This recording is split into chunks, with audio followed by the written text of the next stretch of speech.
하나님 말씀 마태복음 6장입니다.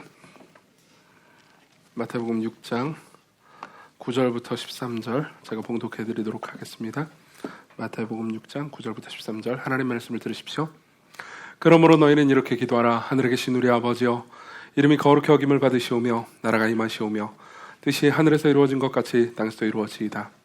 오늘 우리에게 일용할 양식을 주시옵고 우리가 우리에게 죄진 자를 사하여 준 것 같이 우리 죄를 사하여 주시옵고 우리를 시험에 들게 하지 마시옵고 다만 악에서 구하시옵소서. 나라와 권세와 영광이 아버지께 영원히 있사옵나이다. 아멘. 12절을 합독합시다. 우리가 우리에게 죄진 자를 사하여 준 것 같이 우리 죄를 사하여 주시옵고 아멘. 네. 오늘은 주기도문 전체 14번째 시간이고요. 그리고 우리 12절 말씀 있죠. 우리가 우리에게 죄진 자를 사하여 준 것처럼 우리의 죄를 용서해 주십시오라는 말씀을 세 번째로 봅니다. 이 구절을 제일 많이 보게 되네요. 그 주기도문을 지금 계속해서 설교를 하고 있는데 아마도 3번 정도에서 4번 정도면 이제 주기도문이 끝나게 될 겁니다. 그동안 이제 여러분들이 주기도문 설교를 쭉 들으시면서 실천적으로 어떻게 기도해야 되는지 제가 좀 이렇게 그 말씀을 여러 가지 말씀을 드렸거든요. 어떤 자세로 기도해야 하는지, 그리고 어떤 기도를 해야 하는지, 그리고 그 기도를 어떻게 해야 되는지 여러 가지로 말씀을 드렸는데 여러분들이 많이 잊으셨을 겁니다. 근데 지금 교육자들이 그 모든 것들을 이제 여러분들이 읽기 쉽게 이렇게 취합해서 드리려고 합니다. 주기도문 설교가 다 끝나기 전에 드릴 겁니다. 그러면 여러분들이 보시면서 개인적으로 기도를 하실 수 있으면 좋겠고요. 그리고 또 하나는 이제 그거를 활용해서 여러분들이 평상시에 어떻게 기도할 수 있는지에 대한 세미나를 이제 뭐 모여서 하긴 좀 어렵겠지만 할 겁니다. 그러면은 여러분들이 그걸 활용해서 이제 그 방식으로 기도를 할 때 이제 30분에서 1시간 정도 진지하게 그것도 깊이 있게 기도할 수 있는 이렇게 프로그램을 드리려고 합니다. 물론 그 프로그램을 한다고 해서 여러분들이 꼭 깊이 있는 기도를 하게 되는 건 아닙니다만 그래도 여러분들의 기도 생활이 굉장히 유용할 겁니다. 그래서 여러분들이 이제 이렇게 해주셨으면 좋겠어요. 주기도문 설교를 듣잖아요. 그럼 오늘도 여러분들이 어떻게 기도해야 되는지, 무엇을 기도해야 되는지도 배울 겁니다. 그럼 그걸 또 활용하셔서 한 주간 또 그렇게 기도해 보시고 그러면서 여러분들이 좀 깊은 기도를 했으면 좋겠습니다. 오늘은 이제 이 12절에 우리가 우리에게 죄 지은 자를 사하여 준 것처럼 우리 죄를 사하여 주셨고라는 부분에서 이제 우리를 용서해 달라라는 부분을 좀 보겠습니다. 지난주에는 이제 앞부분 우리에게 빚진 자들을 탕감해 준 것처럼 우리의 죄 지은 자를 사하여 준 것처럼 이 부분을 봤잖아요. 근데 오늘은 이제 우리라는 부분을 좀 집중적으로 보겠습니다. 이제 11절에 오늘 우리에게 일용할 양식을 주십시오라는 기도도 기억나실지 모르겠는데 그 나에게 일용할 양식이라고 한 게 아니잖아요. 우리에게잖아요. 그러니까 예컨대 내가 기도를 해서 하나님께서 내 삶에 필요한 것들을 많은 것들을 공급해 주셨다 하더라도 내 형제들이 필요한 것들이 없고 그리고 굶고 있다면 우리가 그들을 위해서 기도해야 되는 책무가 있을 뿐더러 또한 그들을 채워줘야 할 책무가 있다라는 이야기를 저번에 이제 이 일용할 양식 부분에서 얘기를 했습니다. 마찬가지입니다. 마찬가지로 이 기도는 내 죄를 용서해 주십시오라는 기도가 아니고 우리의 죄를 용서해 주십시오라는 기도입니다. 다시 말하면 공동체적이라는 거죠. 그래서 내가 특별히 생각나는 죄가 없다 하더라도 내 형제가 어떤 죄를 저지르는 것을 보면 구해야 한다는 겁니다. 그렇죠? 이게 이 작은 문구 안에 들어있는 거죠. 그렇지만 이 우리의 죄를 위해서 기도하는 데에는 어떤 이제 함정들도 있습니다. 그래서 이 개념을 좀 우리가 종합적으로 이해할 필요가 있거든요. 그래서 먼저는 제가 우리의 죄를 회개한다는 것이 도대체 무엇을 의미하는지에 대해서 여러분들에게 말씀드릴 거고요. 그리고 두 번째로는 우리의 죄를 회개할 때 우리 마음 가운데 일어나는 죄악들, 다시 말하면 함정들 두 가지를 말씀을 드릴 겁니다. 그리고 마지막으로는 우리의 죄를 회개하는 이러한 방식으로 회개하는 기도를 하나님께 드릴 때의 유익, 왜 우리가 그렇게 기도해야 되는가, 그 기도를 통해서 우리는 어떤 유익을 누릴 수 있는가, 이걸 좀 보도록 할 겁니다. 여러분들 주보에 그 대충의 대지가 나와 있고요. 참조해서 이런 말씀을 들으시면 되겠습니다. 먼저 우리의 죄를 회개한다는 게 도대체 뭘 의미하는가, 이걸 좀 말씀을 드릴게요. 이거는 이제 우리가 우리 개인뿐만 아니라 우리가 소속된 공동체, 특히 이제 우리 가정과 교회에서 이제 누군가가 죄를 범하는 걸 보면 그거를 보면서 이제 우리가 일종의 연대를 해야 된다는 겁니다. 다시 말하면 우리는 그들이 범한 죄를 나 혹은 그들 이런 식으로 갈라놓으면 안 된다는 거예요. 그들이 범한 죄에 내가 참여해야 된다는 겁니다. 그러니까 같이 죄를 짓는다는 게 아니고 그들이 범한 죄를 보면서 이렇게 정죄하거나 떨어져 있는 것이 아니고 그것이 내 가족 그리고 내가 함께하는 우리가 저지른 죄로 인식하면서 내가 비록 저지른 죄는 아니지만 하나님 앞에 하나님 우리가 잘못했습니다라고 회개하면서 용서를 구해야 된다는 개념이 들어있는 거죠. 여러분들이 이 개념이 되게 생소할지도 모르겠습니다. 왜냐하면 현대 교회에서는 이런 종류의 회개를 별로 하지 않기 때문입니다. 예컨대 이제 제가 굉장히 좋아하는 16세기, 17세기의 청교도들은 종종 모여서 회개의 날, 애통의 날 같은 것들을 가졌습니다. 그래서 특히 이제 목사님들끼리 모여가지고 많은 목사님들이 모여서 애통의 날이라는 이 전통을 가지고 그러니까 이제 성도들이 불경건이나 하나님 뜻대로 살지 않는 죄에 빠져 있을 때 그것이 성도들의 죄일 뿐만 아니라 자기들의 죄라고 하나님 앞에 고백하면서 애통하는 날들을 종종 가지곤 했죠. 지금은 이런 전통이 거의 없기 때문에 우리가 이런 기도를 자주 하지는 않습니다. 그렇지만 성경이 명령하고 있는 기도이기 때문에 우리의 기도에 꼭 들어가야 하는 기도이기도 하죠. 이런 기도는 성경에 예가 아주 많습니다. 사실 시편 안에 있는 예까지 들어가면은 굉장히 많지만은 아주 유명한 예 3가지만 좀 먼저 말씀을 드릴게요. 예를 들면 이제 모세의 기도가 있습니다. 여러분들 대다수가 잘 아다시피 이제 모세가 이제 광야로 이스라엘 백성들을 데리고 나오잖아요. 이제 애굽의 노예 생활에서 탈출해서 이제 이스라엘 백성들을 인도해 가는데 모세가 하나님과 더불어 교제하는 사이에 이스라엘 백성들은 금송아지를 만들어서 이게 여호와 하나님이다라고 말하면서 우상 숭배를 시작합니다. 이 우상 숭배로 인해서 이제 이스라엘 백성들은 1계명과 2계명을 동시에 어기게 됐죠. 그리고 하나님께서는 이스라엘 백성들을 향해서 진노하십니다. 얼마나 진노하셨든지 이 이스라엘 백성들을 광야에서 싹 죽이고 그 다음 이제 새 민족을 모세를 통해서 만들겠다라고까지 말씀하실 정도였죠. 근데 그때 모세가 뭐라고 기도하냐면 이렇게 기도합니다. 이 유명한 기도이기 때문에 여러분들이 들어보셨을 겁니다. 32장 32절 출애굽기. 그러나 이제 그들의 죄를 사하시옵소서. 물론 이 모세는 여기서 그들이라고 말을 하긴 했습니다. 그렇지만 그들과 나 이렇게 가르는 게 아닙니다. 왜냐하면 그 뒤에 나와 있는 말씀 때문입니다. 그렇지 아니하시오면 원컨대 주께서 기록하신 책에서 내 이름을 지워버려 주옵소서. 생명책에서 자기를 지워버려 주십시오. 내가 구원받지 못해도 상관없습니다. 이렇게 얘기를 하는 거죠. 물론 이 기도를 듣고 하나님께서 그래? 그럼 내가 그 기도에 응답해 줄게. 그럼 너는 구원 못 받고 나머지만 구원해 주겠다. 이렇게 응답하시지도 않으셨을 뿐더러 모세 스스로도 내가 이렇게 기도하면은 하나님께서 그럼 나를 지옥에 보내시고 나머지를 구원해 주시구나 이렇게 생각한 것도 아니었을 겁니다. 왜냐하면 모세는 어쨌든 하나님의 속성과 성품을 잘 알고 있는 사람이었을 테니까요. 모세가 이렇게 기도한 건 그냥 그렇다고 해서 립 서비스였던 것도 아닙니다. 모세는 그러니까 그들과 자기 자신을 동일시한 겁니다.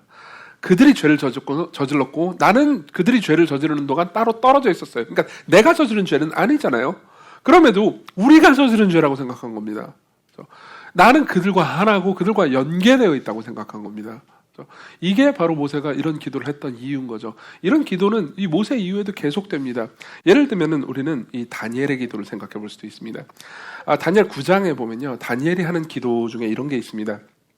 다니엘이 이제 예레미야의 말씀을 묵상하다가 예레미야가 예언한 바 70년이 찼다는 것을 깨달았습니다. 이게 무슨 말이냐면은 이제 이스라엘 백성들이 계속해서 하나님께 범죄하니까는 하나님께서 이제 징계하시는데 그 징계의 내용이 뭐냐면은 바벨론에 패해가지고 바벨론으로 이제 이 포로로 잡혀가게 하는 징계를 내리시죠. 근데 예레미야는 그 징계가 이제 70년 동안 계속될 거라고 말하고요. 실제로 이 70년 지나고 나서 이제 다시 회복됩니다.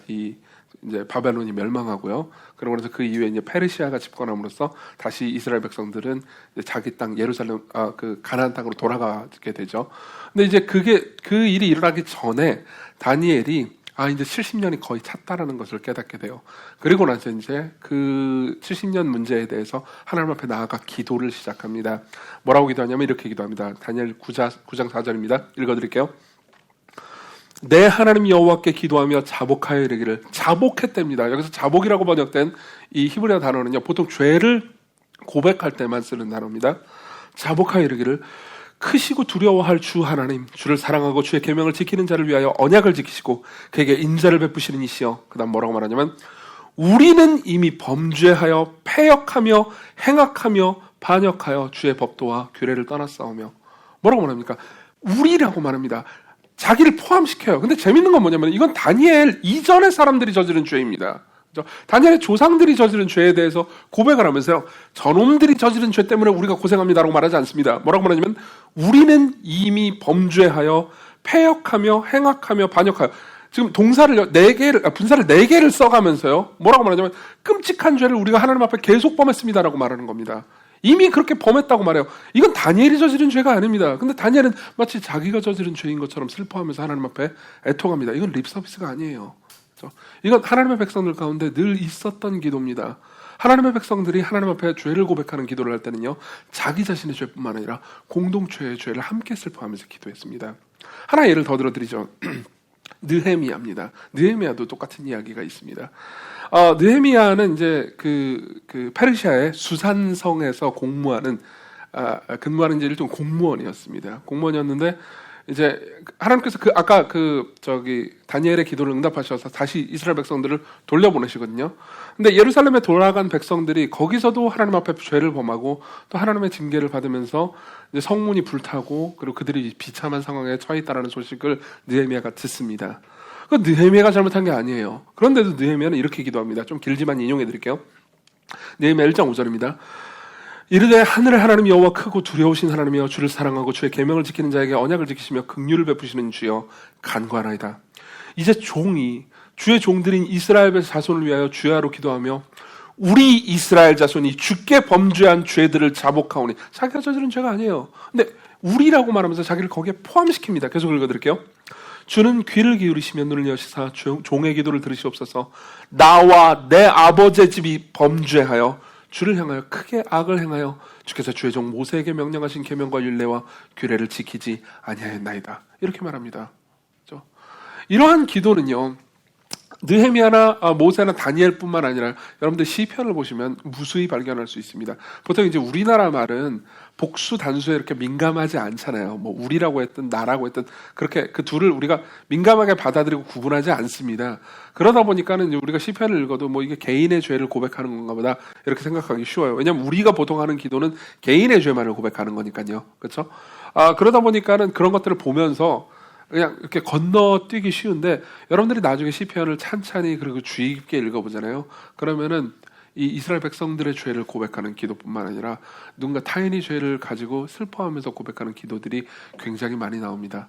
이 우리의 죄를 용서해 주십시오라는 기도를 하라는 명령은요, 단순히 그러니까 이런 종류의 기도를 주기적으로 우리가 기도하는 기도 프로그램 안에 넣으라는 말 이상입니다.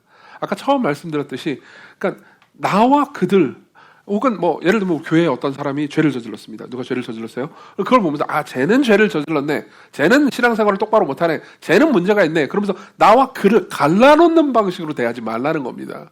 하나님께서는 우리를 한 몸으로 부르셨고요, 여러분들의 가족도 한 몸으로 부르셨고, 교회도 한 몸으로 부르셨고, 더 나아가서 그러니까 이 세상의 모든 교회들 있잖아요. 그 교회들의 모든 그 사람들도 다 한 몸으로 부르셨습니다. 우리는 우주적 교회로 부름받았어요. 그렇기 때문에 형제들이 죄범하는 걸 보면서 저 녀석 고소하네, 저 사람들 신학적인 이 견해가 내 신학적인 견해랑 달랐는데 안 그래도 좀 망했으면 좋겠는데 죄를 범해가지고 지탄 벌이니까 기분이 좋군, 이런 식으로 대응하지 말라는 겁니다.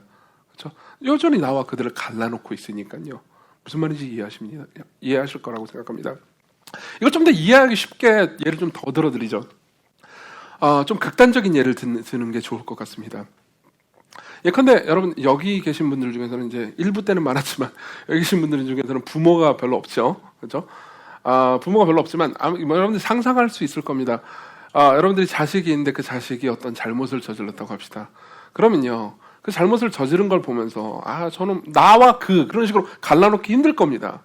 저는 뭐 평상시에도 맨날 집에서 사고 치다니 밖에서도 안에서 새는 바가지 밖에서도 새구만, 그러면서 이제 쯧쯧하면서 고소해하지 않을 겁니다. 괴로워할 거예요. 그렇죠? 뭐 저도 중고등학교 때 사고를 좀 쳤죠. 뭐 이제 뭐 학교에서 유리창 깨고 오고 뭐 싸우고 오고, 그러면 이제 부모님이 뭐 혼내기도 했지만 한편으로 슬퍼하셨죠. 그렇죠? 이런 마음을 가지라는 거죠. 좀 더 이 극단적인 예를 들어드리겠습니다. 이 스 클리볼드라는 사람이 있습니다. 이 사람이 이제 몇 년 전에 쓴 책 중에서 이제 나는 가해자의 엄마입니다라는 책이 있습니다. 아마 이 책을 보신 분도 계실 겁니다. 꽤나 베스트셀러였기 때문입니다. 이 책은 어떤 내용이냐면은 1999년도에 있었던 콜럼바인 고등학교 총기 난사 사건에 관한 이야기입니다. 그때 콜럼바인 고등학교 총기 난사 사건은 뭐냐면은 이제 99년도에 콜럼바인 고등학교에서 2명의 이 17살짜리 고등학생들이 이제 학교에 가가지고 총기를 난사하면서 이 학생들과 교사들을 이제 무차별 죽였던 사건입니다. 그래서 그 사건 때문에 13명, 교사를 포함한 13명이 죽임을 당했고요. 그리고 24명 정도가 심각한 부상을 당했습니다. 그 이후로 이제 이 사람들 중에 대부분은 장애인이 되거나 이 삶을 거의 망쳐버렸죠. 굉장히 끔찍한 사건이었죠. 그리고 그 2명의, 그러니까 그 가해자였던 그 2명의, 2명 중에 한 명은 이름이 이제 딜런 클리볼드입니다. 다시 말하면 수 클리볼드의 아들이었죠. 수 클리볼드는 이제 제목부터가 말하잖아요. 나는 가해자의 엄마입니다.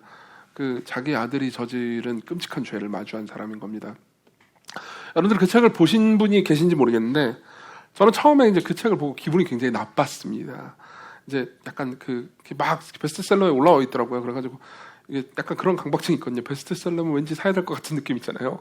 그래서 사가지고 책장에 꽂아놨는데 기분이 나빴어요. 왜냐하면 저 같은 경우에는 이제 여기 계신 분들 중에 많은 분들은 99년도 사건이 그렇게 기억나지 않을 분들도 꽤 계실 겁니다. 근데 저는 99년도에 아직 대학생이었기 때문에 명료하게 기억이 나거든요. 굉장히 전 세계를 충격에 빠뜨렸던 사건이기도 했어요.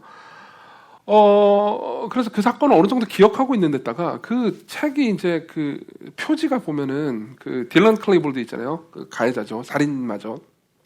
그 살인마의 어린 시절하고 그 이제 저자, 엄마가 둘이 굉장히 다정하게 있는 모습이 이제 표지 사진이에요. 근데 그 자체가 기분이 나빠요. 왜냐하면 이런 살인마를 뭐 이렇게 옹호하고 뭐 그런 책인가? 나도 다 사정이 있었단다. 뭐 이런 책인가 싶어가지고 기분이 나쁜 거예요. 그리고 보면은 제가 기분이 더 안 좋아질 것 같아가지고 이제 좀 처박아 놨었습니다. 그러다가 이제 나중에 또 이 양반이 글을 엄청 잘 써요. 그래가지고 이제 읽기 시작했죠. 다행히도 이제 자기 아들의 죄를 뭐 변명하거나 이런 거 전혀 없습니다. 이 수 클리볼드는 자신의 아들이 저지른 이 끔찍한 짓이 얼마나 사악하고 악랄하고 끔찍한 짓이었는지에 대해서도 알고 있고 굉장히 진실하게 사과하고 있고 그리고 굉장히 정직하게 이야기하고 있습니다. 나중에 관심 있으면 한번 보십시오. 아마 여기 중에서 부모가 계시다면은 이 좀 약간 정서적 타격을 입긴 할 겁니다. 그러면은 뭐 테드 강연 같은 게 있거든요. 그것도 나중에 한번 보셔도 좋습니다. 그 책을 보면서요. 저는 이 일이 얼마나 끔찍한지에 대해서 다시 한번 생각했습니다. 생각해보세요. 그리고 나서 그 두 청년은 이제 청소년이죠. 17살짜리 청소년들은 그렇게 사람을 죽이고 나서 자살해 버렸거든요. 근데 생각해 보십시오. 부모 입장에서는 아주 끔찍한 짓을 저지른 나쁜 놈이에요. 그렇지만 자기 아들을 잃기도 한 겁니다. 자살했기 때문에요. 얼마나 고통스럽겠습니까? 그렇다고 해서 자기 아들을 옹호할 수 있습니까? 그럴 수 없습니다. 계속해서 수 클리볼드한테 사람들이 이런 질문을 했다고 합니다. 도대체 아들이 이 정도로 문제 있는 걸 그 전에 몰랐냐? 근데 수 클리볼드는 몰랐다고 말해요. 진짜 몰랐대요. 당신이 어떤 엄마길래 얼마나 자식에게 관심이 없길래 그걸 몰랐냐라고 사람들이 계속 물어왔죠. 근데 그 얘기를 하면서 수 클리볼드는 자기 자신이 자기 자신한테 던지고 싶은 질문이다. 이런 이야기를 계속합니다. 책을 계속 읽으면서 저는 이제 곳곳에서 이게 이제 저도 부모기 때문에요. 부모면 이게 공감을 안 하기 힘들 정도로 실제로 제가 당한 일도 아님에도 불구하고 이게 너무너무 고통스럽게 느껴질 정도로 눈시울을 적시는 장면들이 있습니다. 제가 몇 부분만 좀 인용해 드릴게요. 특히 힘겨웠던 어느 날 밤 톰이 지친 듯 이렇게 말했다. 톰은 남편입니다. 걔가 우리도 죽였더라면 좋았을 텐데. 그 뒤 여러 해 동안 같은 생각을 얼마나 많이 했는지 모른다. 여러분, 죄가 얼마나 무시무시한지 저는 이 장면을 보면서 굉장히 많은 생각을 했습니다. 어떤 사람이 죄를 저질렀어요. 아주 끔찍한 죄를 저질렀습니다. 근데 그 사람이 나와 아무런 상관이 없다고 해보세요. 그러면요, 물론 이제 너무 끔찍하고 고통스러운 일이야 라고 생각하긴 하지만요, 그렇게까지 고통스럽지는 않습니다. 근데 그 사람과 나를 동일시한다면요, 그 사람과 내가 관계가 있다는 것을 인정하기 시작하는 순간, 그 사람이 더 나아가서 내가 사랑하는 사람이었다고 생각하는 순간, 이 문제는 훨씬 더 복잡해지고 훨씬 더 고통스러운 일이 됩니다. 그냥 죄를 그냥 죄로만 바라볼 수가 없습니다. 죄와 더불어 죄인을 바라볼 수밖에 없게 되죠. 그렇죠? 그리고 이 모든 것들이 한 사람만으로 얽혀 있지 않고 여러 사람으로 함께 얽혀 있어요. 생각해보세요. 이 부모가요, 어떻게 자기 아들의 장례식을 치렀겠습니까? 그렇죠? 자기 아들도 죽긴 죽었잖아요, 자살해서. 근데 어떻게 장례식을 치렀겠습니까? 그렇다고 장례식을 안 치러도 됐을까요? 이건 아주 복잡하고 고통스러운 문제입니다. 한 부분을 더 읽어드릴게요. 내 뺨에 뽀뽀를 퍼부으며 깔깔거리던 반짝이는 금빛 머리의 천사와 화면 안에 그 남자, 살인자를 어떻게 합칠 수가 있겠는가? 실제로 이건 어떤 장면이냐면은 이제 그 자기 아들이 사람들을 죽이는 그거 있잖아요. 그 찍힌 게 있는데 그 비디오를 보면서 느꼈던 거를 이제 얘기하는 거예요. 빨리 나으라고, 내가 빨리 나으라고 이 페가수스를 접어준 아이가 그 테이프에서 본 사람과 어떻게 같은 사람일 수가 있나? 그 아이를 키워온 나의 경험을 통합하면서 동시에 그 아이가 생의 마지막 순간에 어떤 사람이 되었는지를 인정해야 했다. 내 아들이 악몽 같은 잔인한 행동을 계획하고 저질렀다는 끔찍한 사실을 받아들이지 않고 피할 길은 더 이상 없었다. 그렇지만 나에게 페가수스를 만들어준 마음이 따뜻한 아이, 1000피스짜리 직소 퍼즐을 맞추는 것을 어떻게든 거들고 싶어하던 귀엽고 수줍음이 많은 아이, 같이 코미디 드라마 미스터리 사이언스 시어터를 볼 때 컹컹 짖는 듯한 독특한 웃음소리로 추임새를 넣던 청년, 그것도 진짜였다. 내가 사랑한 사람은 누구였고 왜 그를 사랑했나? 여러분, 예수 그리스도께서 우리에게 기도를 가르치실 때 우리의 죄를 용서해 주십시오라고 우리가 기도하도록 가르치셨습니다. 이건 이런 의미입니다. 너희들의 형제들의 죄를 볼 때 그들 나 하면서 가르면 안 된다. 너희들도 그들의 죄에 고통에 참여해야 한다. 너희들도 이 사람이 가지고 있는 고통에 참여해야 된다. 물론 이 정도의 고통에 참여할 수는 없겠죠. 그리고 이건 아주 극단적인 예에 불과합니다. 그렇지만 실제로 우리가 살아가는 삶에서요, 보통 우리는 가족이 저지른 죄에 대해서도요, 그것이 좀 작은 죄라면 냉담하게 읽습니다. 하물며 교회에서 누군가 잘못을 했다. 그럼 보통 우리는 어떻게 행동하죠? 뒷담화를 하는 거죠. 그래서 저놈이 저런 나쁜 짓을 했어. 저런 나쁜 짓을 한 저런 교인이 여기 있는 거 보니까 시간교회도 수준이 떨어지는구만. 그렇죠? 예수께서는 그러지 말라고 말씀하시는 거예요. 그렇죠? 이건 하나님의 백성, 다시 말하면 하나님의 몸이 가져야 되는 생각이 아니라고 말하는 겁니다. 그렇죠? 너희들은 연합되어 있고, 너희들이 믿든 그렇지 않든, 너희들이 느끼든 그렇지 않든, 너희들은 연합되어 있고, 형제를 간에 누군가 죄를 범하는 것은 너희와 무관한 일이 아니다. 너희들은 형제들 중에 누군가 죄를 범하는 걸 보면서 단순히 나와 갈라놓고 관망하는 사람이 되는 것이 아니고, 그러니까 저지른 죄의 고통의 끔찍함과 괴로움 안에 참여해야 한다. 너희들도 회개해야 한다. 이게요, 성경의 도처에 나와 있는, 시편의 도처에 나와 있는 하나님의 백성들이 올렸던 기도죠. 그렇죠? 그들과 연합하는 겁니다. 그들과 자기 자신을 동일시하는 겁니다. 두 번째로 넘어가죠. 그럼 이런 기도는 늘 정당하냐? 그렇지는 않을 겁니다. 왜냐하면 이런 기도는 종종 우리가 가지고 있는 죄성 때문에 우리가 함정에 빠지기도 하기 때문입니다. 두 가지 함정만 말씀드릴게요. 첫 번째는요, 하나님의 공의를 완전히 무시하는 방식으로 이런 기도를 하는 겁니다. 이 부분에 대해서는 그렇게 길게 말하지 않겠습니다. 예를 들면요, 우리는 지나치게 감정이입을 할 수 있습니다. 내가 좋아하는 사람이에요. 저 사람이 내가 좋아하는 사람인데 저 사람이 어떤 잘못을 저질렀어요. 그러면서 그 사람이 어떤 잘못을 저질렀기 때문에 피해자가 생겼을 수 있잖아요. 근데 피해자의 마음이나 혹은 정의나 공의 같은 건 전혀 생각하지 않고 사람이 살다 보면 그렇게 실수도 할 수도 있는 거지. 그러면서 그냥 죄에 대해서 별로 심각하게 여기지 않는 태도를 보이는 겁니다. 그러면서 하나님 저들의 죄도 용서해 주십시오라고 기도하는 거는요, 사실상 하나님을 기만하는 것입니다. 이런 문제에 대해서 이제 저는 목사로서 이 노회나 총회와 연관해서 여러 가지 일들을 할 때 되게 많은 것들을 느꼈습니다. 우리 교회는 시광교회잖아요. 시광교회는 정확히 말하면 대한예수교 정로의 고신 총회에 서울 서부노회라는 노회에 소속되어 있습니다. 그냥 별개의 교회가 아니에요. 그러다 보니까 여러 교회의 연합체인 거죠. 그러면 이제 종종 특별히 목회자들이 저지르는 죄에 대한 이야기를 볼 때뿐만 아니라 그 죄를 어떻게 처리해야 되는지 참여해야 될 때가 있습니다. 그러면요, 목회자들도 저도 목회자고요. 저도 죄인이기 때문에 죄를 저지르고요. 그리고 어떤 목회자들은 좀 특별한 죄를 저지르기도 합니다. 그러니까 있어서는 안 되는 그런 일들을 예를 들면 성적인 범죄라든가 혹은 교회에 공금을 횡령한다든가, 목회자로서는 도저히 해서는 안 되는 여러 가지 죄들을 저지르는 이야기를 제가 듣기도 하죠. 사실 목회자마저도 종종 이런 이야기를 들으면서 고소해야 하기도 합니다. 사실 이제 굉장히 나쁜 자세죠. 근데 그런 죄를 저지를 때 저지르는 걸 볼 때 처음에 되게 당황하게 됩니다. 제가 아는 사람이 그런 일에 휘말리면요, 굉장히 당황하게 되더라고요. 그러면서 이제 이 문제를 보통 노회나 총회에서 보통 처리를 합니다. 예컨대 목회자가 어떤 잘못을 저지르면 그 잘못의 경중을 잘 따지고 회개의 여부를 보고 심한 경우에는 면직시키기도 하죠. 예를 들면은 성적인 범죄를 저질렀다 그러면 보통 면직시킵니다. 그런 것들을 볼 때, 그러니까 이런 경우, 물론 이제 우리 교단에서 그런 경우를 제가 본 적은 없지만 종종 이런 경우가 있을 때가 있습니다. 그러니까 저렇게 목사가, 예를 들면 목사가 40대 중반이나 50대 중반쯤 됐다고 합시다. 그러면 그때 목사로서 면직을 당해버리잖아요. 그럼 인생의 커리어가 끝나버리는 셈이에요. 그렇죠? 그러니까 불쌍하지 않냐. 그러니까 대충 좋은 게 좋은 거라고 은혜롭게 처리하자.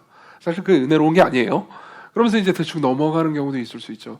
그런 경우는요, 절대로 본인도 마찬가지고요. 피해자는 더더욱 그렇고요. 그러니까 회복되지 않습니다. 그건 죄와 더불어 싸우는 게 아닙니다. 죄를 이기는 게 아니고 죄에 잠식당하는 거죠. 우리도, 그러니까 우리 주변 사람들의 죄에 대해서 내가 알고 친하다는 이유로, 혹은 그냥 하나님보다도 더 우리가 이 온유해지려는 욕망으로, 사실 그건 온유한 것도 아니에요. 이 죄를 그냥 관망해 버릴 수 있습니다. 이건 하나님 보시기에 되게 악한 거죠. 공의를 무시하는 방식으로 이런 기도를 드려서는 안 됩니다. 이게 하나의 함정입니다. 여기에 대해서는 더 길게 얘기하지 않겠습니다. 두 번째 함정은 조금 더 교묘합니다. 뭐냐면은 타인의 죄를 회개하면서요, 내가 저 사람이 저지른 죄에 대해서 하나님 용서해 주십시오, 우리를 용서해 주십시오, 이렇게 기도를 하는 거예요. 근데 타인의 죄를 회개하면서 그 회개를 통해서 사실상 자신의 의를 높일 수 있습니다. 그러한 종류의 회개를 즐기는 거죠. 이거는 확 감이 와닿지 않을 수 있을 겁니다. 제가 이건 좀 더 자세히 설명해 드리겠습니다. 이런 부분의 이 함정에 대해서 제일 적나라하게 짚어준 사람은 C.S. 루이스입니다. C.S. 루이스는 이제 굉장히 재미있는 여러 칼럼들을 썼거든요. C.S. 루이스의 책 중에서 피고석의 하나님이라는 책이 있습니다. 거기 보면은 C.S. 루이스가 썼던 아주 이 짧은 칼럼들을 굉장히 여러 개를 모아놨어요.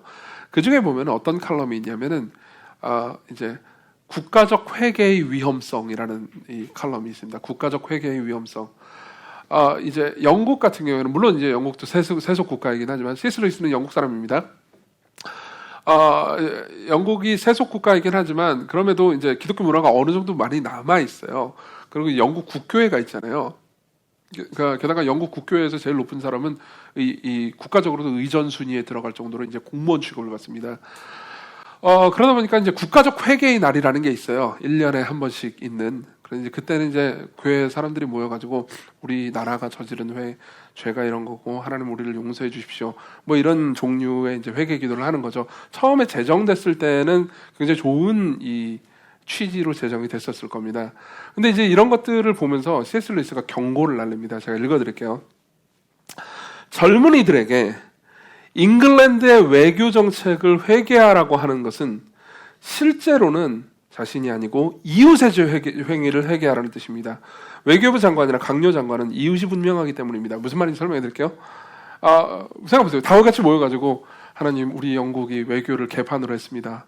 하나님, 외교를 개판으로 한 우리 영국을 용서해 주십시오, 이렇게 기도한다고 합시다. 말이 안 되고 웃기죠. 실제로 그렇게 했나 봐요. 근데 생각해보세요. 이거는 자기가 저지른 죄가 아니고 외교장관이 저지른 어떤 선택이잖아요. 그죠? 그러니까 사실 이거는 죄를 회개하는 게 아닙니다. 뭐죠? 그냥 이웃을 비난하는 거예요. 여러분들이 이해가 확 와닿지 않는다면 우리나라 버전으로 바꿔보죠. 예를 들면 우리가 다음 주에 시골교회 예배당에 모여가지고 전부 다 같이 요즘 부동산 가격이 너무 올랐습니다. 하나님께 우리 부동산 정책을 잘못한 우리 국가의 죄를 회개합시다. 물론 이제 저는 그런 기도 안 합니다. 근데 예를 들면 그렇게 다 했다고 합시다. 그러면요, 이건 진짜 의도가 뭘까요? 진짜 의도는 간단합니다. 그냥 정부를 비난하고 싶은 거예요. 그러니까 모양은 고상하게 포장한 겁니다. 아, 하나님 앞에 우리의 죄를 회개합니다라고 말했지만 실제로는 비난이 목표였던 거죠. 조금 더 읽어드릴게요. 그리고 회개는 다시 읽어드리겠습니다. 실제로는 이웃의 행위를 회개하라는 뜻입니다. 외교부 장관이나 강요 장관은 이웃이 분명하기 때문입니다. 그리고 회개는 정죄를 전제로 합니다.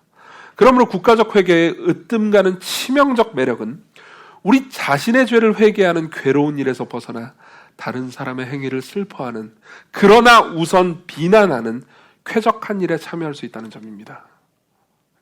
굉장히 재밌지 않습니까? 이건 저도 옛날에 이 짓을 해본 적이 있기 때문에 기억이 납니다. 이제 제가 20대 때요, 20대 초중반에 굉장히 유명한 목사님이 있었어요. 그 목사님은 이제 되게 많은 사람들이 좋아하기도 했고, 뭐 MP3나 테이프로 그 설교를 되게 많이 이렇게 널리 퍼진 목사님이었습니다. 근데 그분이 그런 이야기를 한 적이 있어요. 그러니까 우리 선조들의 죄를 회개하자. 실제로 이 선조들의 죄를 회개하는 다니엘의 모습이 나오니까요.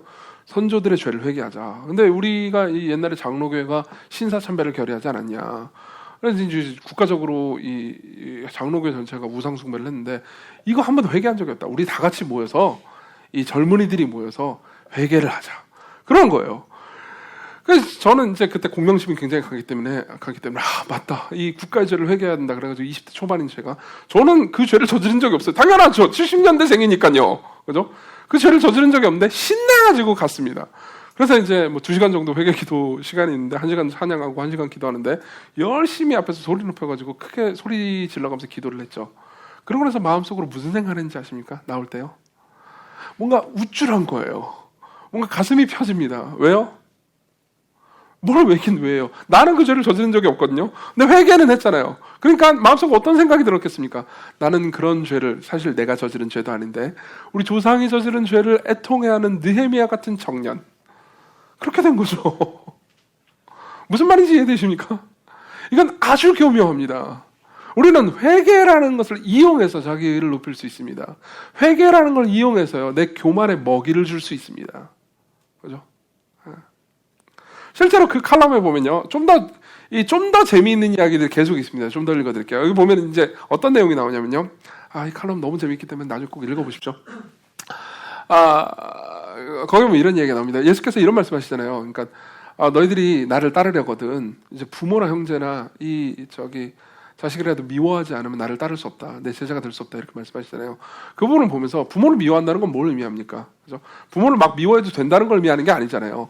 부모가 죄악된 선택을 한다면, 부모라 하더라도 나에게 하나님 말씀을 따르지 말라고 명령한다면 나는 부모라도 거역할 수 있어야 된다는 거잖아요. 부모가 죄를 원하면 부모라도 그 죄를 좇지 않고 거절해야 된다는 의미 아니겠습니까? 그죠? 그러면서 이제 부모가 죄를 저지를 때 부모를 훈계하거나 질책할 수도 있게 되는 거죠. 그렇죠? 근데 이제 그런 부분에 대해서 이야기를 하다가 C.S. 루이스가 거기에는 어떤 조건이 필요하다고 말합니다. 이렇게 얘기하죠. 읽어드리겠습니다. 그러나 단서가 있습니다.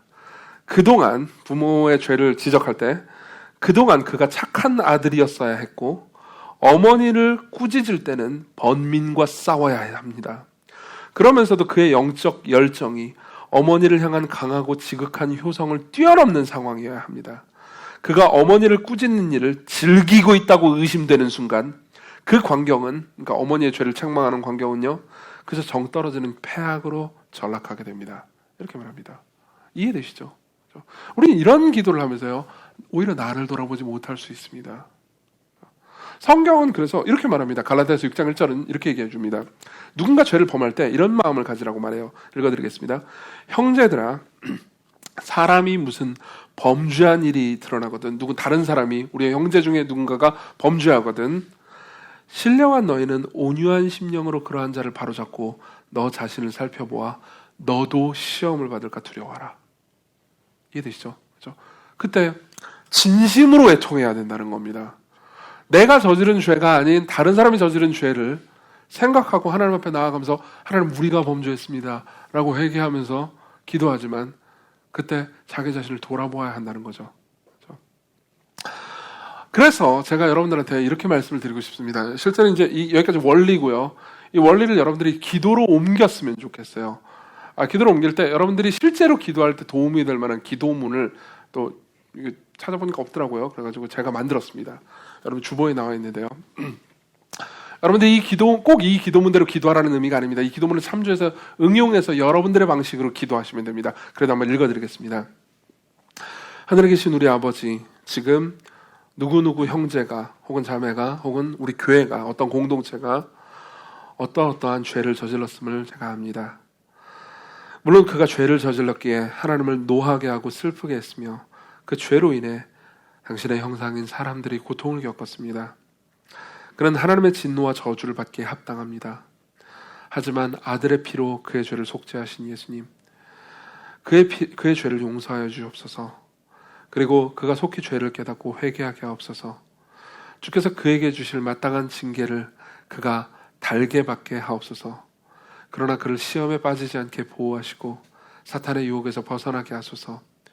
회개가 주는 용서의 은혜와 아버지의 사랑을 체험하도록 해주소서. 또한 그의 죄로 인해 고통당하는 자들을 위로하여 주시고 하나님의 은혜를 경험하게 하소서. 특별히 그를 위해 기도하지 못하고 사랑하지 못했던 제 자신에 대해서도 반성합니다. 그리고 그가 저지른 죄를 제가 저지르지 않았다고 해서 제가 그보다 낫지 않음을 고백합니다. 저를 돌보시고 보호하소서. 그리고 우리의 공동체를 죄로부터 지켜주소서. 여러분들이 이 기도를 참조해서 여러 가지 방식으로 기도할 수 있을 겁니다. 예를 들면요, 누군가의 죄를 위해서 기도할 때요, 그 저지른 죄가 너무나도 끔찍하기 때문에 너무 고통스러운 피해자를 만들어냈다, 너무 피해자의 인생을 너무 심하게 망쳤다, 그런 경우에는요, 첫 번째 문단 이 맨 밑에 보면은 또한 그의 죄로 인해 고통당하는 자를 위로하여 주시고 하나님의 은혜를 경험하게 하소서. 이 기도를 좀 더 확장해서 더 깊이 더 많이 기도할 수 있을 겁니다. 그러면서 계속해서 이러한 기도를 하나님께 드리십시오. 이러한 기도가 여러분들에게 주는 유익은 막대합니다. 실제로 여러분들이요, 그러니까 누군가를 쉽게 정죄하거나 비난하는 삶에서 벗어나게 만들어줄 겁니다. 제가 예전에 그 존 파이퍼 목사님 설교를 듣다가요, 제가 지금도 기억나는 되게 인상적인 문장이 하나 있었거든요. 어떤 내용이었냐면은 이거였어요. 누군가 범죄를 하는 걸 보잖아요. 그러면요, 그 범죄한 사실을 나에게 말하지 말고 하나님께 말하라고요. 나에게 말하지 말고 하나님께 말하라고. 이 말은 무슨 말이냐면 이런 겁니다. 보통 나에게 말할 때는 저놈이 저렇게 나쁜 짓을 저질렀구나, 나쁜 놈, 이렇게 말하죠. 그리고 여기서 나에게 말한다는 것은 이 다른 이웃에게 뒷담화를 하는 것도 포함합니다. 저놈이 저런 나쁜 짓을 저질렀대, 이 나쁜 놈, 이런 식으로 욕하는 거죠. 그렇지만 하나님께 말할 때는 다릅니다. 우리는 예를 들면 여러분들이 마음을 이렇게 먹는 겁니다. 뒷담화를 해야겠다. 저놈 나쁜 짓을 저지르니까 뒷담화를 해야 되는데 뒷담화를 하나님께 한다고 생각해도 됩니다. 실제로 시편에는 그런 신뢰들이 있습니다. 욕을 하는 겁니다. 근데 여러분들이 하나님께 계속 욕을 할 때는요, 그냥 욕을 하고 끝나는 것, 저 사람이 저지른 저 나쁜 짓을 나는 안 했지, 하하, 이런 마음으로 남는 것으로 끝나진 않을 겁니다. 좀 더 나아가게 될 겁니다. 내가 하나님께 기도를 하잖아요. 그러면 나도 저 사람과 똑같은 죄인이 아닌가, 그리고 마땅히 저 사람이 저지른 죄에 대해서 나도 슬퍼야 되는 거 아닌가, 나도 그리스도의 권속이고 그리스도 안에서 하나님의 가족이고, 그리고 하나님께서 그리스도 안에서 우리를 하나로 연합시켜 주셨는데 내가 저 사람을 정죄하는 마음으로만 하나님께 기도하는 건 죄가 아닌가, 이런 생각이 들 겁니다. 이런 훈련이요, 이런 기도의 훈련이 우리의 삶에서 계속해서 반복되잖아요. 그러면 제가 여러 번 말씀드렸듯이 여러분들의 삶은요, 계속해서 사람들을 더 이해하게 될 겁니다. 그렇죠? 죄를 여전히 미워하지만 죄인들을 긍휼히 여기는 마음을 품게 될 겁니다. 그리고 여러분들이 쉽게 정죄하지 않고요, 사람들을 불쌍히 여기고 사람들을 위해서 더 많이 기도하는 사람이 될 겁니다. 다시 말하면 그리스도 닮은 모습으로 변화되겠죠. 그렇죠? 이게 이유입니다. 그렇죠? 왜 우리가 우리의 죄를 용서해 주옵소서, 나의 죄를 넘어서서요, 사람들의 죄를 보면서 그걸 하나님 앞에 가지고 나서 함께 회개해야 합니까? 그렇죠? 가장 강한 이유는요, 이러한 기도를 통해서 여러분들이 그리스도를 닮아갈 뿐만 아니라 예수 그리스도를 알아간다는 겁니다. 예수 그리스도를 알아간다는 겁니다. 자, 들어보십시오. 우리의 죄를 회개하라는 기도는요, 기본적으로 어떤 사람이 죄를 범했을 때 그 사람이 저지른 죄를 저 나쁜 놈, 그러면서 나와 그들을 가르지 말라는 겁니다. 나와 그들을 동일시하라는 거예요. 그죠? 이것은요, 우리 구주 예수 그리스도께서 우리에게 하신 일과 똑같습니다. 우리 구주 예수 그리스도께서 우리에게 하신 일과 똑같습니다. 여러분, 제가 예전에 설명해 드렸기 때문에 이걸 기억하실 겁니다. 예수 그리스도께서 세례받은 장면을 생각해 봅시다. 그렇죠? 예수 그리스도께서는 공생의 처음에 세례를 먼저 받고 그분의 공생애를 시작하셨습니다. 그죠? 근데 보통 세례라는 게 뭡니까? 물론 세례 안에는 굉장히 많은 다양한 뜻이 들어 있습니다. 그렇지만 세례 가장 중요한 개념은요, 가장 이 구약과 신약 전체에서 아주 이 분명하게 말하고 있는 가장 강력한 개념은요, 우리가 범죄했는데, 그죠? 범죄한 우리의 죄를 물로 씻는다, 하나님의 은혜로 말미암아 씻는다라는 개념이 포함되어 있습니다. 그렇죠?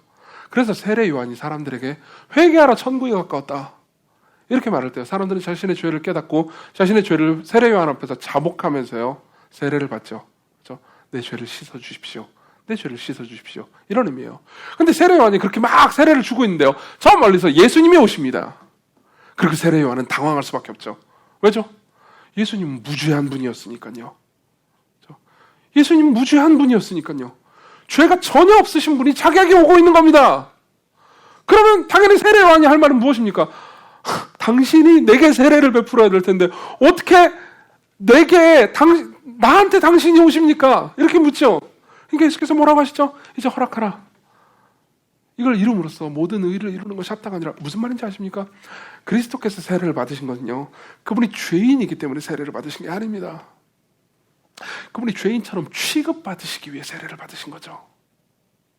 그분은 죄가 없으시지만 그분은 죄인들과 자기를 갈라놓지 않으시고요, 죄인들 중에 하나가 되기를 원하셨습니다. 죄인들과 자기 자신을 동일시하셨습니다. 이런 이야기들은 성경 도처에 나타납니다. 예를 들면 사도 바울은 이 문제를 아주 정확하게 알고 있었습니다. 고린도서 5장 21절은 이렇게 말합니다. 자, 읽어드릴게요. 하나님께서, 성부 하나님께서 죄를 알지도 못하신 일을, 예수님을 가리킵니다. 죄를 알지도 못하신 일을 우리를 대신하여 죄로 삼으신 것은 우리로 하여금 그 안에서 하나님의 의가 되게 하라 하심이라. 뭐라고 말하죠? 우리를 대신하여 예수님을 가리켜서 죄로 삼았다고 말합니다. 하나님께서 예수님을 볼 때 죄인처럼 취급하셨습니다. 성부 하나님께서 예수님을 죄로 만드셨습니다. 죄 덩어리로 보셨습니다. 십자가에서요. 그렇죠? 근데 그분이 죄를 저지르신 겁니까? 그렇지 않습니다. 그분이 죄를 알지도 못해요. 그렇지만 죄인들과 자기 자신을 동일시하십니다. 그렇죠? 죄인들과 자기 자신을 하나로 엮으십니다. 실제로요, 마크 존스라는 신학자가 있습니다. 제가 아주 좋아하는 신학자이고요. 이 마크 존스가 쓴 책 중에서 예수의 기도라는 책이 있습니다. 이 책도 굉장히 좋은 책이니까 나중에 볼 수 있으면 보십시오. 그 책의 4번째 챕터에 보면요, 주기도문에 대한 짤막한 해설이 있습니다. 근데 이 책의 이제 주기도문 해설은 우리에게 기도를 이렇게 해라라고 예수님께서 가르쳐 주신 거잖아요, 주기도문이. 근데 이제 한편으로 그렇긴 하지만 이 기도가 예수님께서 우리에게 가르쳐 주신 기도일 뿐만 아니라 예수님 스스로가 하시는 기도이기도 하다고만 얘기해 줍니다. 그러면서 이제 각 구절 있잖아요. 주기도문의 각 구절이 예수께서 어떻게 그렇게 기도하셨는지에 대해서 굉장히 상세하게 얘기해 줍니다. 그 말은 무슨 말이냐면은 마크 존스는 이렇게 얘기하는 겁니다. 우리가 우리에게 죄 지은 자를 사하여 준 것 같이 우리 죄를 사하여 주셨고 라는 기도가 예수께서 우리에게 이렇게 기도해라라고 가르쳐 주신 내용일 뿐만 아니라 예수님도 이렇게 기도하셨다는 거죠. 예수님도 우리가 우리에게 죄 지은 자를 사하여 준 것 같이 우리 죄를 사하여 주옵시고 이렇게 기도했다는 겁니다. 그럼 우리는 이렇게 생각할 수 있습니다. 아니, 예수님 죄가 없는데 이 기도를 왜 합니까? 그죠? 거기에 대해서 마크 존스는 이렇게 대답합니다. 제가 읽어드릴게요. 예수께서는 이런 간구를 하실 수 없었다고 주장해도 정당화 될 수 있을지 모른다. 예수 곧 하나님의 어린 양에게는 사함을, 용서함을 필요로 하는 죄가 없었기 때문이다. 그러나 예수께서는 대표자로서, 다시 말하면 우리의 대표, 우리의 중보, 그리고 우리와 하나인 분으로서 이 세상에 들어오셨다. 공개 사역을 시작하실 때 예수께서는 요한에게 회개의 세례를 받으셨다. 그럼으로써 예수는 선지자와 제사장과 왕으로서의 사역에 공개적으로 임명받으셨을 뿐만 아니라 자신을 죄인과 동일시하셨고, 이 동일시는 십자가에서 완성된 세례 때 절정을 이루터했다. 예수께서도 우리 죄를 사하여 주시옵고라고 기도할 수 있었으며 어떤 면에서 이는 자기 백성의 죄를 사해달라고 하나님께 요청한 것이었다. 이렇게 말합니다. 그렇죠? 무슨 말입니까? 그리스도께서는 이 기도를 가르치시기 전과 가르치실 때, 그리고 지금도 보좌 우편에서 우리의 중보자가 되셔서 우리를 위해서, 우리가 더불어서 아버지여 우리의 죄를 용서해 주십시오라고 우리를 위해서 기도하신다는 내용이죠. 그렇죠? 여러분, 동일시는요, 누군가와 내가 동일시된다라는 건요, 때로는 굉장히 끔찍한 일입니다. 예전에 제가 이 예화를 들었지만 여러분들 아시는 분도 있을 겁니다. 그렇지만 또 한 번 들겠습니다. 왜냐면 재미있거든요. 아시는 분들 많을 거예요. 제가요, 예전에, 지금은 없는데요, 저기 이 구로 디지털 단지 저쪽으로 넘어가잖아요. 그러면 이제 조그마한 광장이 하나 있단 말이에요. 그 광장에 예전에는 큰 TV 같은 게 하나 있었어요. 그래서 이제 그때 그 광장에서 제가 이제 어떤 그 청년을, 우리 교회 청년 하나를 기다리고 있었습니다. 이제 신방하려고요. 근데 제가 조금 먼저 와가지고 이제 아무 생각 없이 TV를 보고 있었어요. 근데 그 TV에서 뉴스가 나오더라고요. 뉴스를 보고 있는데 이제 뭐 가끔 그런 뉴스 나오잖아요. 어떤 이제 목회자가 굉장히 무리를 일으키는 나쁜 짓을 한 거예요. 그래가지고 그 이제 목회자가 이런 나쁜 짓을 저질렀다, 그런 뉴스가 하나 나오더라고요. 그래서 저는 이제 아무 생각 없이 보고 있었습니다. 왜냐하면 뭐 그냥 보통 그냥 저 사람의 나쁜 짓 그러면서 생각하면서 신경 안 쓰고 있었기 때문이죠. 그럼 이제 가만히 지나고 있는데 저 멀리서 제가 만나기로 한 청년 있잖아요. 그 청년이 막 달려오면서 진짜 반가웠나 봐요. 그러면서 목사님! 그러면서 그냥 오는 거예요. 그 주변에 같이 TV 보는 사람도 진짜 많았거든요. 목사님! 그러고 하니까 전부 다 저를 쳐다보는 거예요. 그런데 그 상황에서 제가 사실 저는 저런 나쁜 목사가 아니고 저는 괜찮진 않지만 어쨌든 그래도 저런 짓은 안 했어요라고 얼마나 말하고 싶겠어요. 그죠? 근데 이제 너무 구차하고 게다가 뭐 목사처럼 차려입지도 않았거든요. 반바지 입고 이렇게 쓰레빠 신고 쫄래쫄래 울고 있는데 저기서 목사님이라고 하니까는 제가 어떻게 도망갔어요. 도망갔어요. 그 청년한테 왜 도망가지? 그 이후로 말도 못했습니다. 너무 창피해가지고요. 네.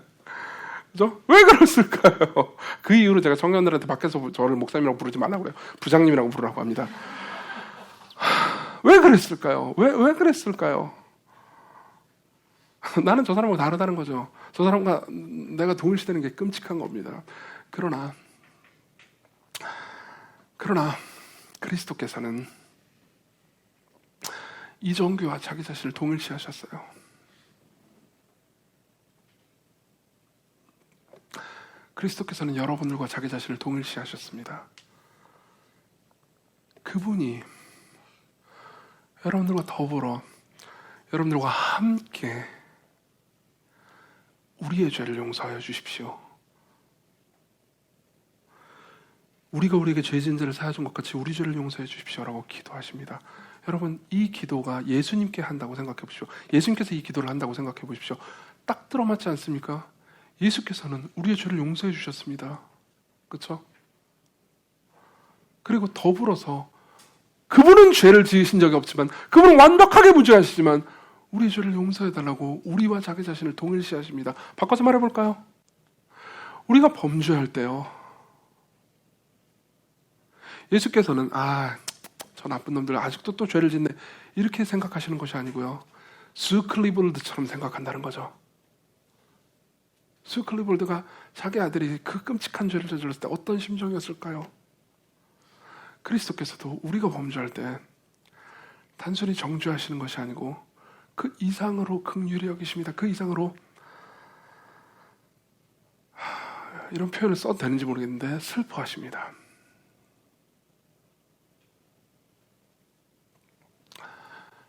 우리가 범죄했을 뿐만 아니라 우리 가족과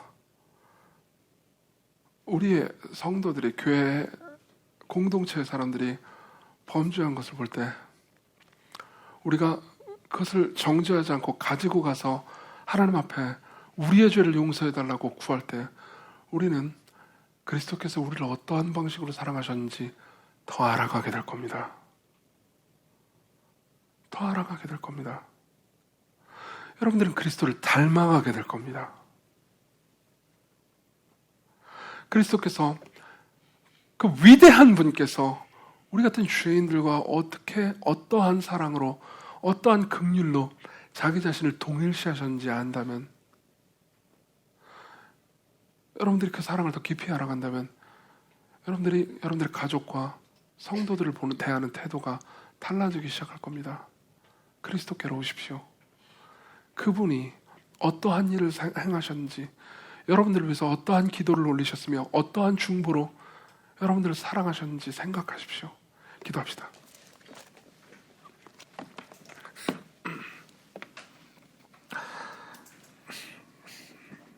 우리 잠시 같이 기도합시다. 함께 기도할 때 여러분들이 이 주보에 나와 있는 그 기도문 있잖아요. 그 기도문으로 다른 누군가 생각나는 사람을 위해서 기도하셔도 좋습니다. 제일 쉬운 건요, 가족을 위해서 하는 거예요. 왜냐하면 감정이 잘 되거든요. 그렇게 기도하셔도 좋고요. 또 이렇게 기도하셔도 좋습니다. 하나님, 내 마음 가운데 내 의로 자기만 특별하고 싶고 사실상 자신이 죄인이 아닌 것처럼 행동하고 생각하는 나의 교만을 죽여주십시오. 그리고 내 형제나 가족이 범죄하는 것을 보면서 긍휼히 여기는 마음을 주십시오. 무엇보다 그리스도께서 나와 나 같은 죄인과 자기 자신을 동일시하며 주심으로써 베풀어 주신 사랑이 어떤 것인지 깨달아 그 사랑 안에서 우리가 살게 하소서. 같이 기도합시다.